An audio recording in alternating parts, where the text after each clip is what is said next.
Somos Iglesia.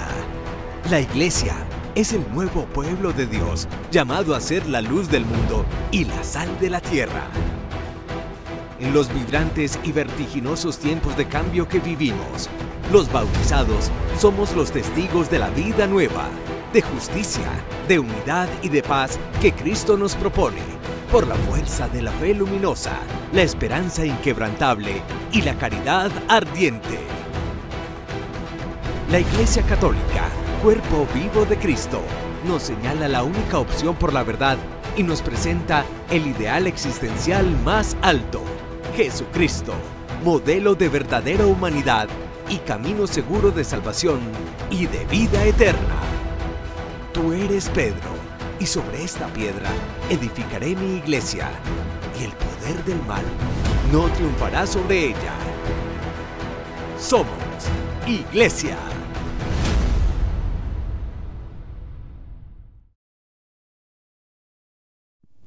¿Cómo están todos ustedes? Es un gusto recibirlos en este programa y compartirles la salud y el bienestar de la Iglesia Católica en el mundo. Soy Miriam Montoya y como siempre me acompaña el Padre Carlos Yepes. Padre, ¿cómo está? Pues bien, Miriam, una alegría compartir contigo. Pues la gente, tal vez algunos nos conocen, nos tratamos hace muchísimos años, vimos nacer el canal Televida en su momento en el 2000.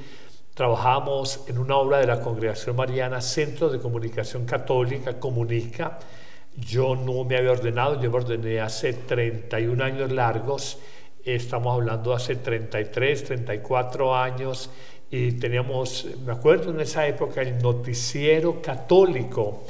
Era la primera emisora que existía católica en Medellín, el Minuto de Dios, que antes había sido La Voz de las Américas. Estamos hablando hace 35 años y creo que eres una de las periodistas de iglesia más experimentadas, más conocedoras en Medellín y en Colombia. Y por eso es un gusto poder compartir contigo este espacio donde hacemos análisis, donde se crea opinión y donde nos damos cuenta que la Iglesia permanentemente en el mundo está generando información y noticias para toda la comunidad de creyentes. Padre, muchísimas gracias por sus palabras y de verdad yo amo la Iglesia Católica. ¿O la amamos, Padre Carlos? La amamos, a veces nos talla un poquito, pero la amamos. Es madre y maestra, Mater et Magis, es el famoso documento, dentro de los grandes documentos en la Iglesia, y es una alegría poder compartir este espacio contigo. Gracias, Padre, igualmente. Padre, el Santoral nos presenta santos muy variados, unos muy conocidos, otros totalmente desconocidos, como el santo de hoy, San Saturnino. ¿Había oído usted sobre él? Sí, en los años en que estudiaba historia de la Iglesia y patrística, los padres de la Iglesia nos hablaban de San Saturnino, que fue un célebre mártir romano en los tiempos de la persecución del emperador Diocleciano, que impedía, prohibía a los seguidores del nuevo camino, o les dicen también los santos, a los primeros cristianos los santos, no podían celebrar la Eucaristía, pues él, desobedeciendo esta orden del emperador Diocleciano, se expuso a la cárcel y luego al martirio, a la muerte.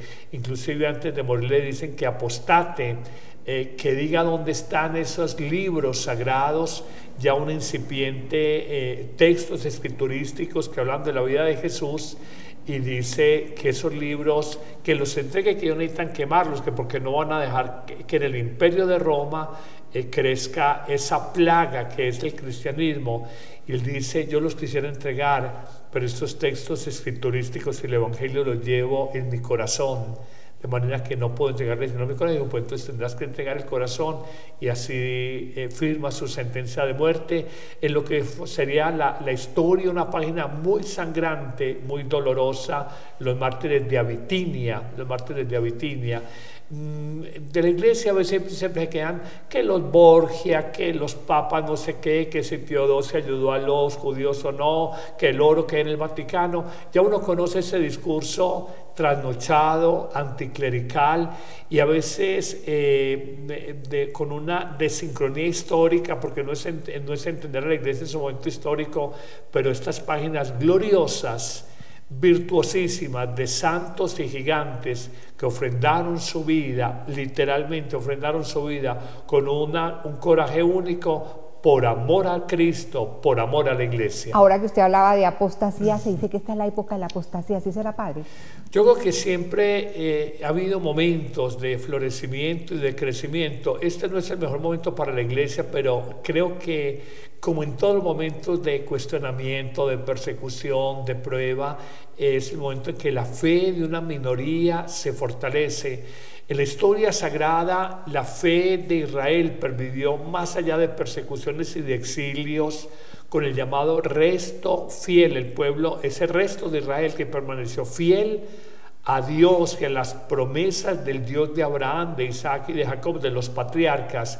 Y en el fondo hoy vivimos un tiempo de iglesia de una minoría que va a conservar la fe del pueblo creyente en un mundo de materialismo, en un mundo de arrogancia, en un mundo de prepotencia, y yo pienso que estaremos preparando un caldo de cultivo para alguna purificación en la iglesia, cambio climático, guerras, explotación de un pueblo sobre otro, virus, bacterias, epidemias. Todo este sufrimiento que uno no quisiera, pero siempre cíclica e históricamente ha servido para que el hombre salga purificado, más humilde, más humano y nuevamente creyente en Dios. Hoy estamos ensoberbecidos con un poco de dinero, un poco de tecnología y pensamos que no necesitamos de Dios. Y hay un pueblo minoritario, creyente, fiel, que estamos llamados a mantener la fe en el Dios de Jesucristo. Bueno, Padre Carlos, al final del programa, en la sección El Padre Carlos Responde, tenemos un tema muy interesante, cómo nos castigamos o castigamos a otras personas. Por lo pronto vamos a iniciar con una noticia hasta conmovedora, y es como el Papa Francisco no se ha desconectado en ningún momento del sufrimiento de toda esa población católica en Gaza y llama todos los días a la única parroquia católica allí. Vean ustedes. Imaginen descolgar el teléfono y tener una videollamada con el Papa. Es lo que le sucede a la comunidad católica de Gaza cada día a las 7 de la tarde. Pero esta que ven fue una de las más especiales. Horas antes se puso en marcha el alto el fuego entre Israel y Hamás, y así lo celebraron en la parroquia. Casi todos los refugiados acá comieron pollo ayer. Y aunque parezca una comida normal, para ellos supuso un gran banquete, una reflexión que el Papa quiso compartir con los peregrinos durante la audiencia general. Ieri ho chiamato, lo faccio tutti i giorni, alla parrocchia di Gaza. Erano contenti, lì dentro ci sono 600 persone, parrocchia e collegio, e mi hanno detto: oggi abbiamo mangiato lenticchie con pollo. È una cosa che in questi tempi non erano abituati a fare, soltanto qualche verdura e qualcosa. Francisco sigue de primera mano todo lo que sucede en la zona con estas llamadas. Es una cita a la que no falla el Papa desde el 9 de octubre de 2023, poco después de que comenzasen los bombardeos en Gaza. Es muy bonito que dentro de las múltiples ocupaciones que tiene el Santo Padre esté pendiente de todos sus fieles allá en esta parte del mundo, ¿no? Sobre todo hay algo, dígase lo que se diga del Papa, algunos que lo cuestionan, lo critican, hay que reconocer algo que tiene que cuestionarnos a todos, y es su profunda sensibilidad humana frente al dolor de los demás. Lo de Gaza creo que es la mayor tragedia humanitaria del siglo XXI. Creo que en este momento podemos decir no hay tragedia humana más grande que la que ha vivido Gaza. Esa primera incursión del grupo Hamás fue el Día del Rosario, nada menos, el 7 de octubre, hace 15, 16 meses. Y dice que a los 2 días, 9 de octubre, ya estaba empezando a llamar al padre Gabriel Romanelli de esta parroquia católica. Y miren el Papa, esa alegría con la que decía que comieron lentejas con pollo, con pollo, decía en italiano, su profunda humanidad. Y esa ha sido una línea muy consistente, muy coherente del Papa Francisco, su profunda solidaridad, su sensibilidad humana con el dolor especialmente de aquellos en la guerra o aquellos que son migrantes por situaciones de conflicto político, fuerzas de la naturaleza desbordadas y demás. Padre, que con seguridad no nos extrañemos si ya ha llamado al presidente Petro o a otras instituciones colombianas para ver lo que está pasando en el Catatumbo, para estar muy enterado, ¿no? Pienso que Gaza pues tiene un lugar especial en el corazón del Papa porque ha sido un llamado constante y ha manifestado su dolor, pero probablemente a los obispos y concretamente el obispo aquí de esta región del norte de Santander, la región del Catatumbo, donde ha habido una crisis humanitaria de migración de más de 50 a 60 mil personas, probablemente la Santa Sede ha tenido algún tipo de manifestación. Padre, y ahora que tocamos este tema del Catatumbo, ¿usted qué opina de lo que está sucediendo allí? No sé, ¿cuál es su preocupación? Las abuelas decían, cría cuervos y te sacarán los ojos. La propuesta de paz total en principio es completamente legítima, válida, sana, pero la paz no puede hacerse con ingenuidad. Yo recuerdo que estaba muy joven un presidente de Colombia, Belisario Betancourt, nos ponían a pintar en el colegio palomas, repique de campanas, no sé qué, y la historia ha mostrado que en estos diálogos de paz ha habido más a veces ingenuidad de los gobiernos de turno y un engordamiento de los grupos alzados en armas que aprovechan esta oportunidad para delinquir. Qué dolor decirlo, no debería ser así, no debería ser así, pero pienso que una mano fuerte y un Estado fuerte es la única manera que los ha puesto a dialogar y a negociar seriamente, no solamente en Colombia, sino en otros países del mundo.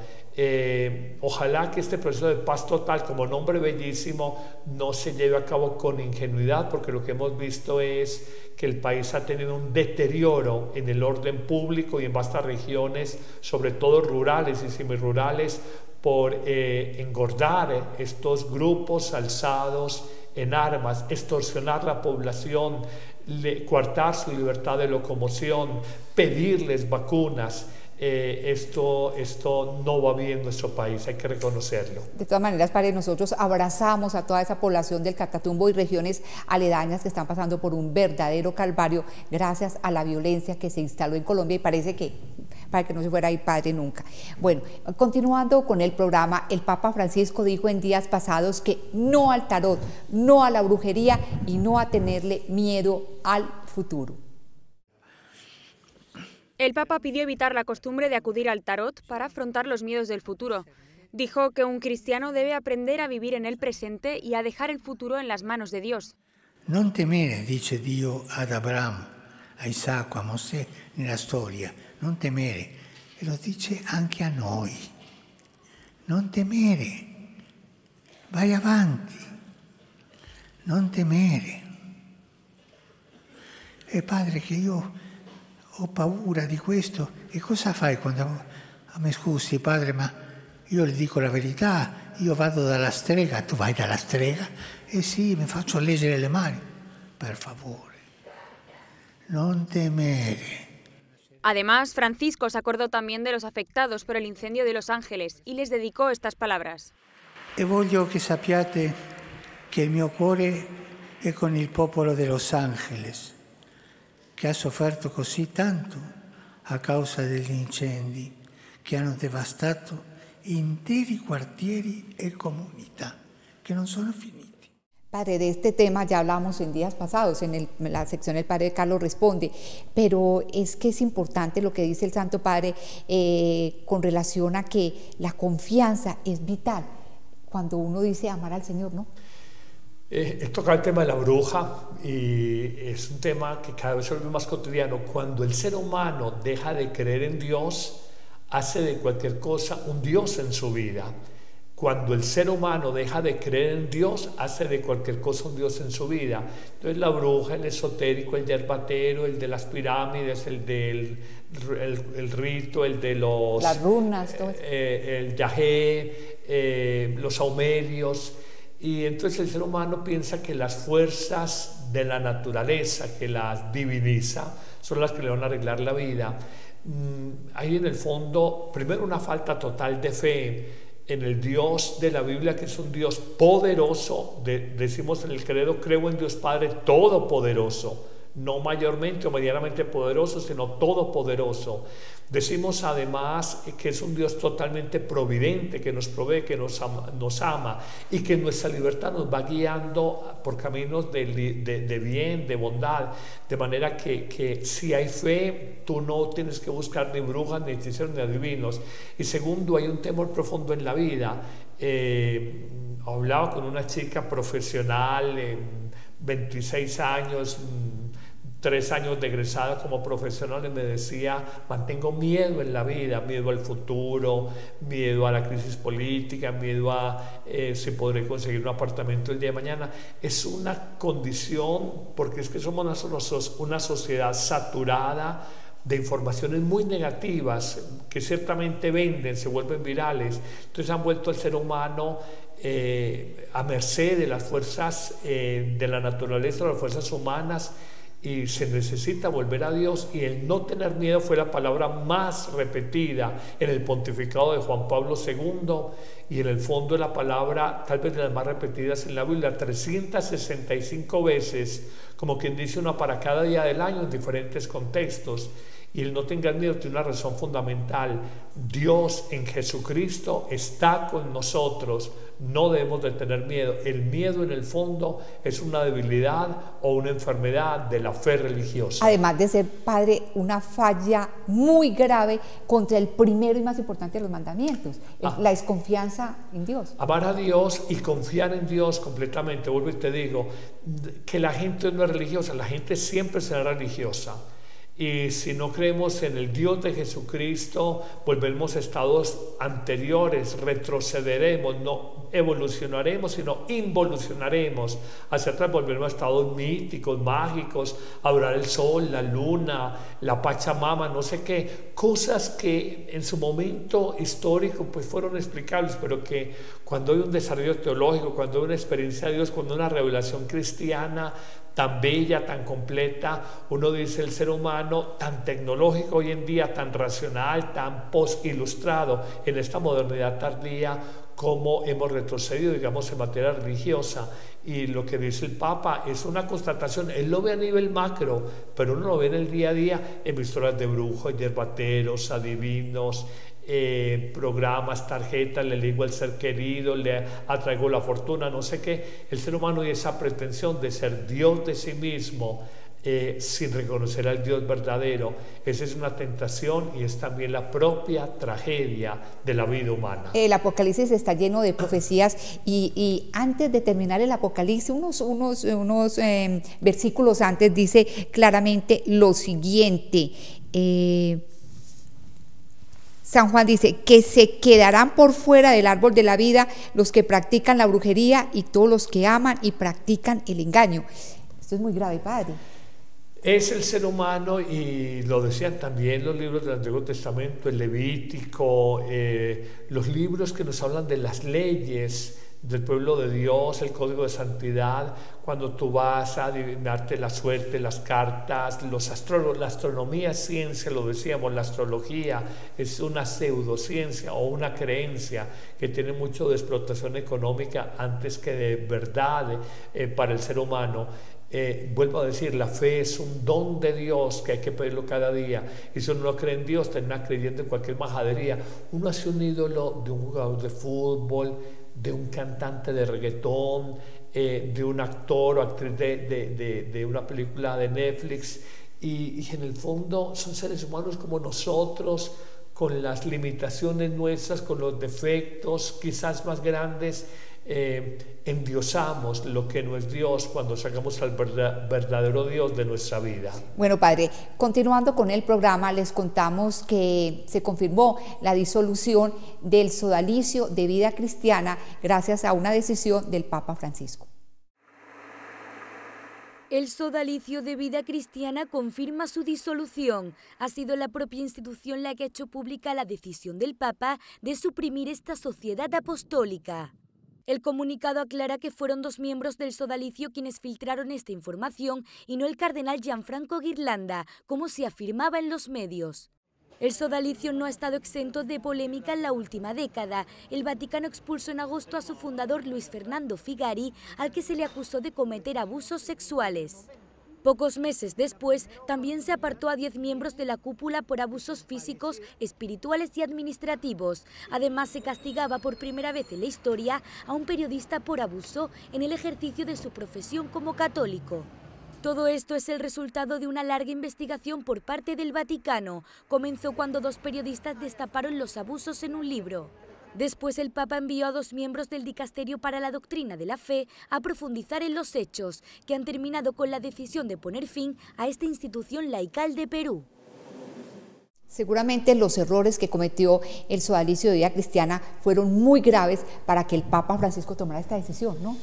A ver, en esto hay que mucha tela para cortar. El sodalicio de Vida Cristiana de origen peruano llegó pronto de sus inicios a Colombia.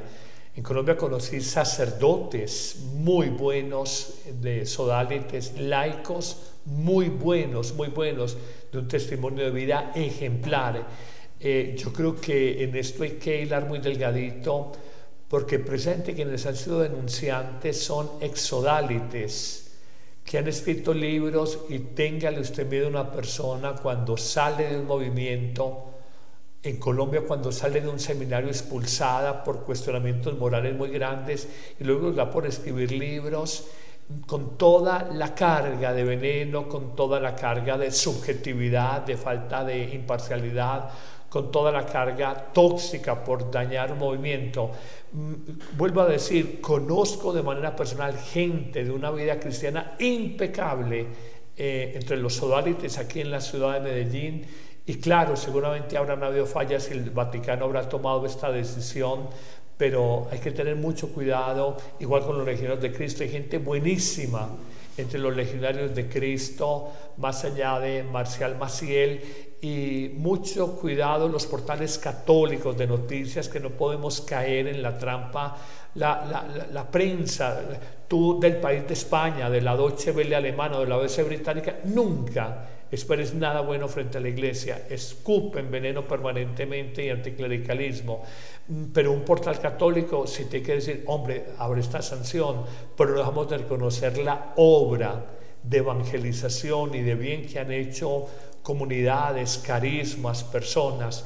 No podemos caer en la trampa del mundo de generalizar y de condenar. La Iglesia tendrá sus razones, con dolor ellos lo han aceptado, la disolución, pero porque uno ha sido víctima de toda esta situación, téngale miedo a esos que salen resentidos de un movimiento, de un seminario, porque escupen a diestra y siniestra veneno. Y créanme, muchas veces no es con objetividad, sino con toda la intencionalidad de dañar, desprestigiar, deslegitimar una institución o un carisma dentro de la Iglesia. Padre, pero se dice que cuando una obra es de Dios se mantiene en el tiempo. ¿Será que esta obra no contaba con la bendición del Señor? Cuando San José de Calazán murió, los escolapios habían sido prácticamente cerrados, y el santo José de Calazán murió con este dolor, luego fue reivindicada. El Padre Pío fue suspendido y luego es santo, y fue suspendido por otro, con la mirada de otro santo, Juan XXIII. Es que la Iglesia, por más que sea la Iglesia, también tiene miradas que pueden ser luego replanteadas. La Iglesia condenó mucha gente en algún momento, la llamada la Santa Inquisición, luego se retractó. El caso histórico más famoso, el de Galileo, pero tenemos que decir, no es un absoluto, y hay que mirar, seguramente hay errores, seguramente hay muchas cosas por corregir, seguramente en este momento está la disolución, pero la Iglesia ella misma luego ha reivindicado personas que dicen eran inocentes, cometimos errores, no había nada de fondo, había una mala leche de personas que hábilmente hicieron un montaje y tramaron algo contra una persona y quisieron dañarla. En esto hay que hilar muy delgadito, y repito, los periodistas de Iglesia y los portales católicos de noticia tenemos que ser muy prudentes para no hacerle el juego a los eternos anticlericales y enemigos de la Iglesia. Padre, pero esto no debe llevar a concluir que el Papa cometió una injusticia con el sodalicio, ¿cierto? El Papa es un hombre que tiene unos asesores, a él lo asesoran, y los asesores, pensemos que en buena fe, pero vamos a partir de una realidad, todos somos humanos, todos somos humanos. Del Pío XII, hoy la historia dice que bueno que hubiera tenido una postura más defensiva con los judíos, fue un papa santo, un papa bueno, quizás tal vez podían haber bombardeado el Vaticano, pero no se jugó el pellejo en ese sentido. Entonces no podemos de juicios absolutos.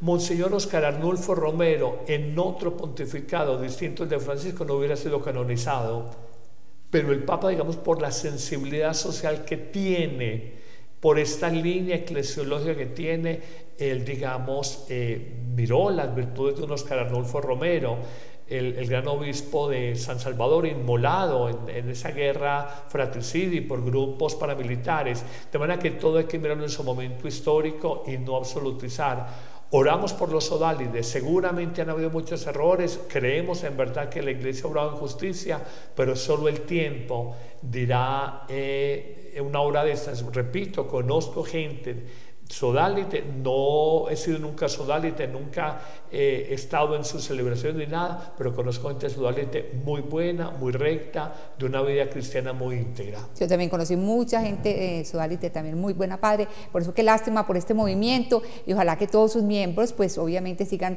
cumpliendo un apostolado en otra obra similar, y que den muchos frutos. Bueno, padre, cambiando de tema, en días pasados le hicieron una entrevista a un obispo que fue expulsado de Nicaragua, el monseñor Rolando Álvarez. Veamos parte de la entrevista.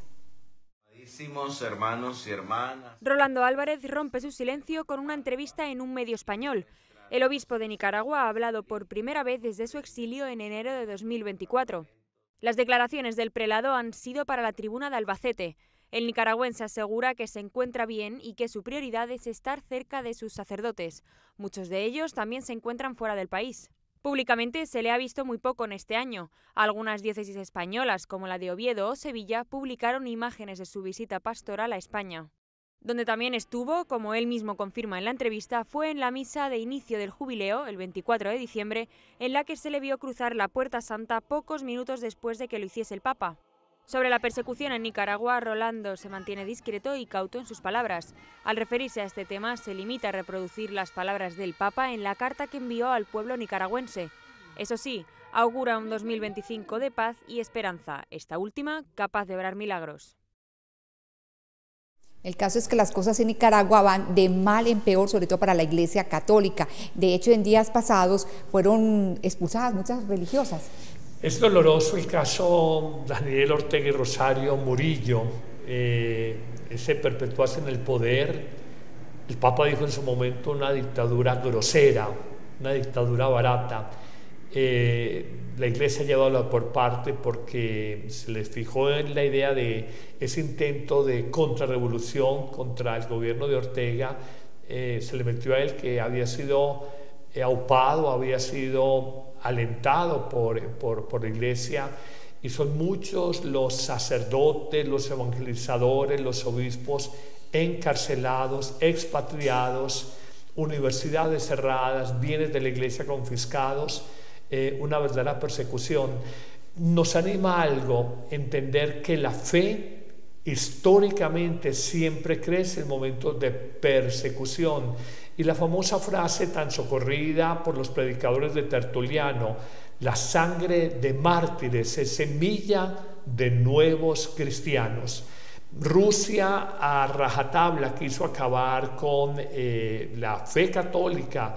Y allá, por más que hubo la revolución bolchevique, la fe ortodoxa histórica, la Iglesia ortodoxa, católica ortodoxa, Iglesia ortodoxa en Rusia ha permanecido. En Rusia, en Cuba, quisieron después de la revolución de Castro acabar con la Iglesia, sacaron a todas las comunidades, pero la gente necesita, como una necesidad existencial, creer, y han mostrado tantas experiencias de sacerdotes de América Latina que han ido allá a misionar a Cuba, que la fe del cubano permanece firme en un grupo que no es de masa, porque la fe hoy se muestra que no es de masa, sino de gente convencida, pero en países comunistas, perseguidos en la fe, se ha sostenido en la fe religiosa.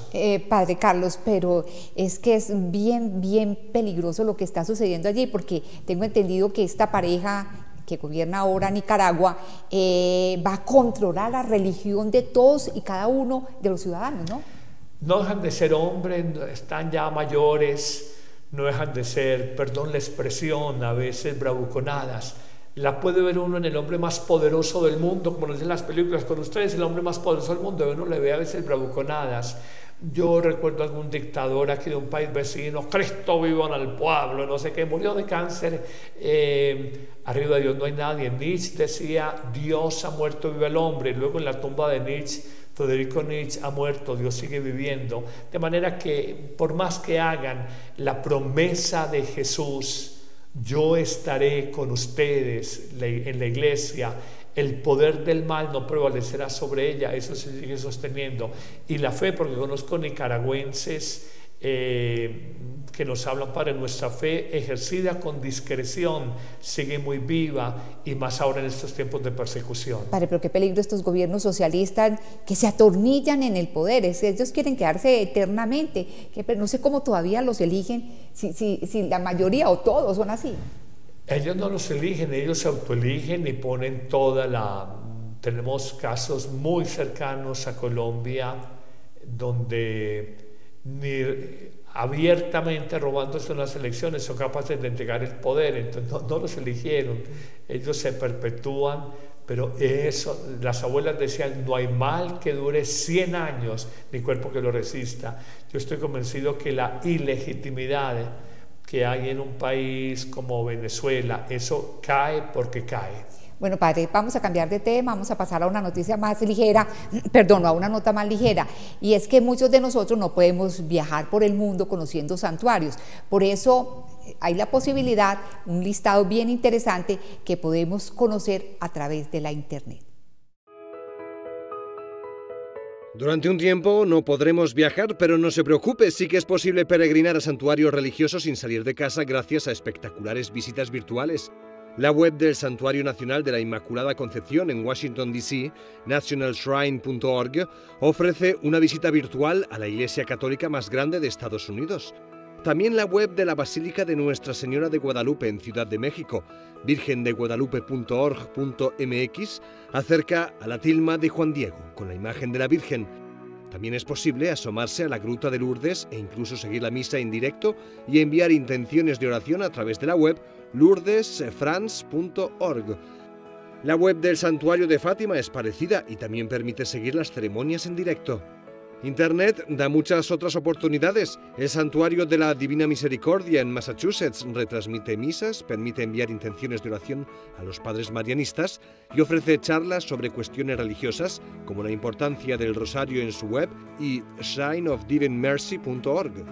También es posible visitar los santuarios ligados a la vida de los 3 últimos papas. Por ejemplo, Nuestra Señora de Czestochowa en Polonia, que fue muy importante para San Juan Pablo II, o el santuario de Altötting, que Benedicto XVI llamó su patria espiritual. Y también, como no, el santuario de Nuestra Señora de Luján en Argentina, tierra natal del Papa Francisco.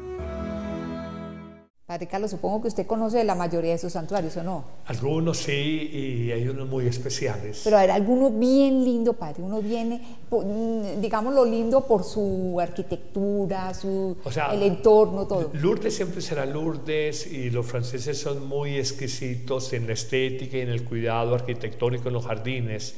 Fátima es un mensaje muy poderoso, pero una explanada un poquito... por grande, un poquito más desabrida, siendo Fátima un mensaje bellísimo. En Piedad me impresionó mucho, en Polonia, la Virgen Negra de Czestochowa, el santuario de Jasna-Góra, ver allá el recogimiento, la piedad profunda de los polacos.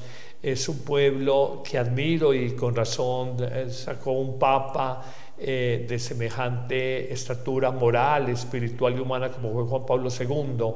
Es una fe muy bonita la que uno ve.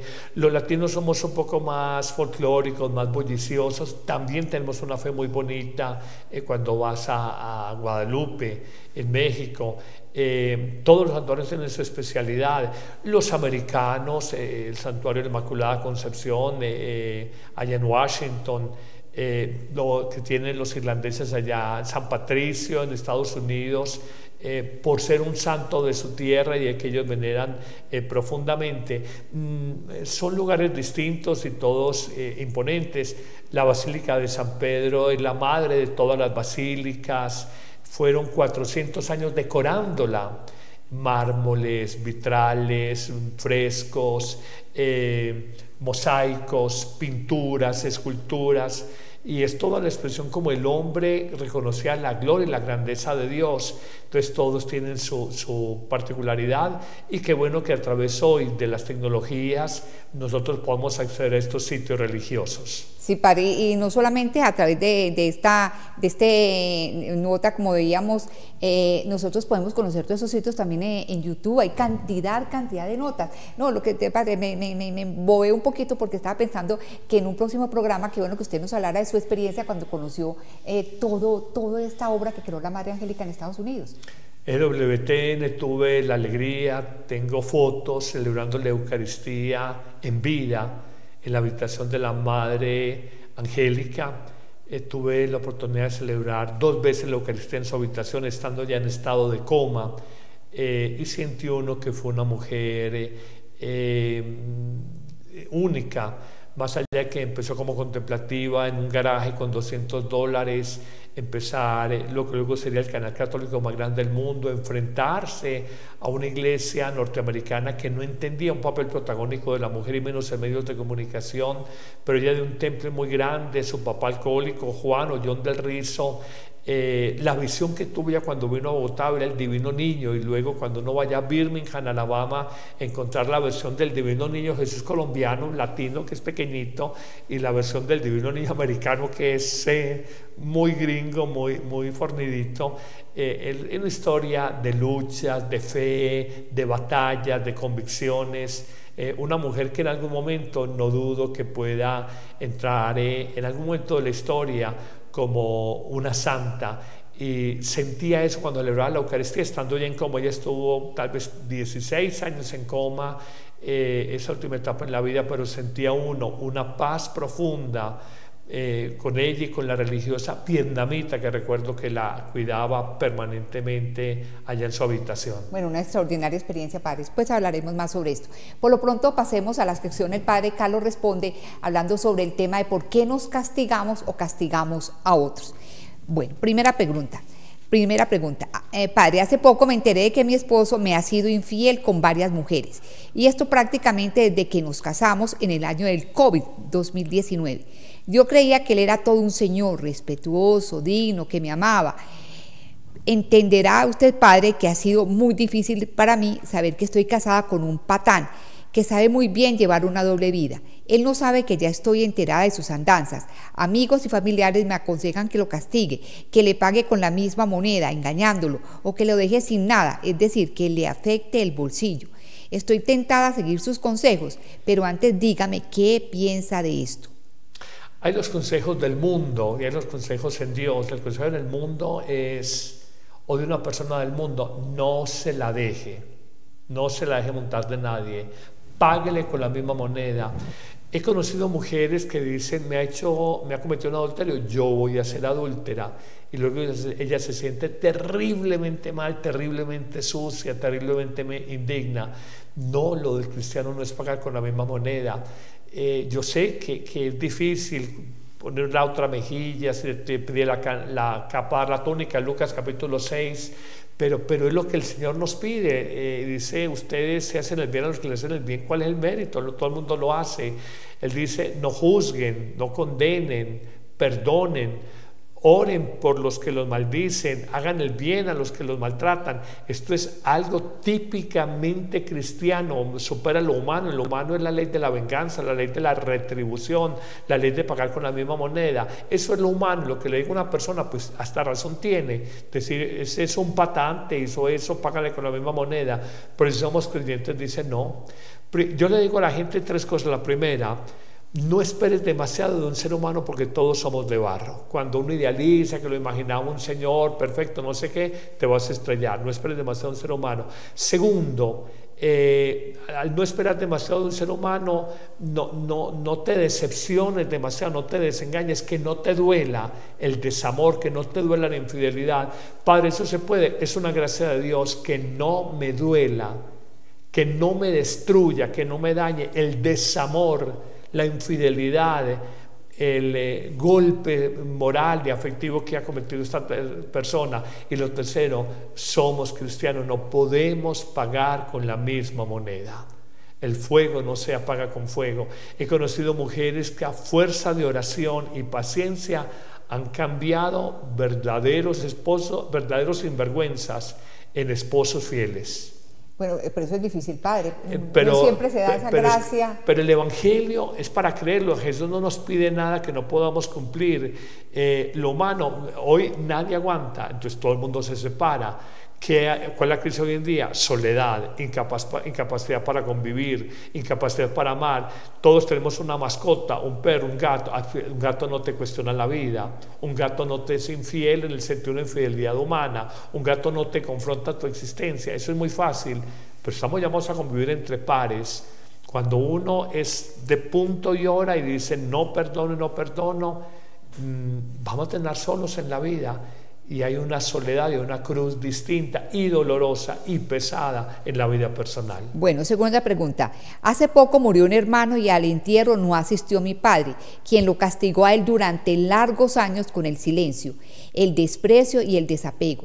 El hecho de que ni la muerte lo hubiese hecho agachar a él la cabeza y dejar el orgullo a un lado tiene muy triste y preocupada a toda la familia. Y me pregunto, ¿no será que él, está hablando del papá, se autocastiga, pues el rencor es el peor tormento para el alma? Conozco esa historia de alguien, exactamente un papá con un hijo, le dijo, si usted me coge la droga, esto fue mi hijo. El hijo cogió la droga y se lo mataron, no le fue al entierro. El papá, muy templado, los viejos antiguos, fue una decisión orgullosa, y yo siempre me llevo una base: el orgulloso sufre mucho, toma malas decisiones y termina solo en la vida. Sufre mucho, cada uno mire en su vida ese orgullo, sufre mucho, no me dio una importancia, no me hizo caso, le dije esto, corto esta relación, lo maté psicológicamente, lo saqué de mi vida, sufre mucho, toma malas decisiones desde el orgullo y termina solo en la vida. Padre, y que nosotros hemos aprendido una cantidad de castigos, unos muy sutiles y demás, dejar de hablar, no volverle a prestar algo, gostearlo, es decir, no existe, una cantidad de cosas, ¿no? Ignorarlo, ningunearlo, usted no existe, matarlo psíquicamente, usted no existe, este fue mi hijo, este fue mi hermana, este fue mi papá, si él va a la casa el día de madre, entonces yo ya no voy, dígame a qué hora sale para yo ir. Eso es muy del ser humano y es muy doloroso en el plano de las familias, es muy doloroso, por ahí no es. Yo creo que el Evangelio tiene una sabiduría y el mundo te dice, usted sea pavo real, usted sea orgulloso, usted no se la deje de nadie, usted impóngase, sufre mucho, toma malas decisiones y termina solo, por no decir que come mucha ñole. No me pregunte, no me den la explicación qué es comer ñole en la vida. Simplemente los invito para que entendamos la sabiduría del Evangelio, que nos pide tolerar, humildad, comprensión, que no es fácil, pero con la ayuda del Señor se puede conseguir. Muy duro lo que decía la señora, no agachó la cabeza ni ante la muerte de un hijo. Es un orgullo llevado pues a un extremo. Yo conozco gente que no ha agachado la cabeza ni en su agonía de cara a Dios, y no creo, no voy a hablar de nombres, personas públicas. ¿Cómo se presentarán ante Dios? Dice, es que Dios no existe, y yo le contesto, y si Dios sí existe. Exacto, muy temerarios. Muy temerarios y muy arrogantes. Usted me puede probar que Dios existe, usted me puede probar que Dios no existe, me lo puede probar. Entonces esa arrogancia, el pecado primero del ser humano, el de Lucifer, Luzbel, el ángel de luz, un pecado soberbio. El pecado de Adán y de Eva, si comes del fruto prohibido serás como Dios. Es el gran pecado, no es la desobediencia, es la soberbia. Yo no reconozco a nadie más grande que yo. Esa es la soberbia humana. Y las abuelas decían, el que sube como palma cae como coco, y la Biblia dice, el que se enaltece será humillado y el que se humilla será enaltecido. Padre, y es que mucha gente se cree que Dios lo perdona absolutamente todo. Nos han dicho Dios es bueno, Dios es amor, somos sus hijos y demás, pero Dios también tiene esa parte de justicia que no se puede ignorar, ¿no? Dios es misericordia y justicia, y también es una falsa presunción. Yo puedo hacer y deshacer, pero Él me lo perdona todo. Ajá. Una falsa presunción. Y morir, Padre, saber que ya no hay nada que hacer, es decir, ahí no hay nada que hacer. Bueno, Padre, soy una persona muy perfeccionista en todo, por eso soy muy exigente conmigo mismo, y veo que cuando me equivoco, yo mismo me flagelo, repitiéndome una y otra vez que soy un incompetente, un tarado, un tonto, y me castigo recordando una y otra vez el error. Asimismo pierdo el apetito, me autoexcluyo de todo, y esto desde que era un niño. Aún no he pedido ayuda psicológica, pues antes quiero conocer su opinión. De las cosas más bonitas en la vida y las más difíciles es autoperdonarnos. Aquí en esta casa de retiro, aquí estamos en un estudio de televisión que improvisamos en la Casa de Encuentros Montemaría, donde hacemos retiros cada 15 días, cada mes. Justo la semana entrante tenemos un retiro de parejas, Sí, les digo algo muy de corazón. La persona que no es capaz de perdonarse a sí misma en su historia, en su barro, en sus errores, difícilmente va a perdonar a otros, y eso se va a proyectar en la vida conyugal, en la vida familiar, en la vida laboral. A mí me preguntan, Padre, ¿por qué nos cuesta tanto perdonarnos? El autoperdón, y yo me doy 3 causas. Cuando uno no se conoce, cuando uno es ignorante sobre su condición de barro, uno no se perdona. Sócrates decía, conócete a ti mismo, principio de toda verdadera sabiduría. Uno tiene que conocerse, y Agustín decía una frase muy linda: quien no ha sido tentado profundamente no se conoce profundamente. Entonces uno juzga, uno habla de los demás, pero cuando uno conoce su barro, uno primero no juzga a los otros y se perdona. Segunda causa, ¿por qué no nos perdonamos? Porque en el fondo no hemos conocido la misericordia de Dios. Pensamos más en la justicia de Dios que en la misericordia de Dios. Entonces no la conocemos. Y tercero, ¿por qué no se perdona a uno? Por orgullo. Yo no me acepto ser tan defectuoso. El perdón implica un poco de humildad de parte de uno. Una persona orgullosa no perdona a otros ni se perdona fácilmente a sí mismo. Y el que no se autoperdona se construye cárceles, se destruye, Miriam. Una persona, el ser humano vive cargando culpas. Aquí cumplimos ahora en marzo 3 años de Montemaría, 15 años de Amén. Las 2 naciones, el día de San José, 19 de marzo. Y conociendo gente, aquí viene gente de todo el mundo en los retiros, vienen gente de todos los países de América, de gente que nos ha venido de Europa, de muchas ciudades de Colombia. La condición humana es igual en todas partes, y hay una verdad: el ser humano, si no perdona sus culpas, no será feliz, no tendrá paz, no conocerá lo que es la maravilla del amor sanador, el amor perdonador de Dios. Exactamente, no va a conocer el perdón de Dios, no lo va a reconocer. Bueno, Padre, muchísimas gracias. Con todo gusto. Muy amable por su asesoría.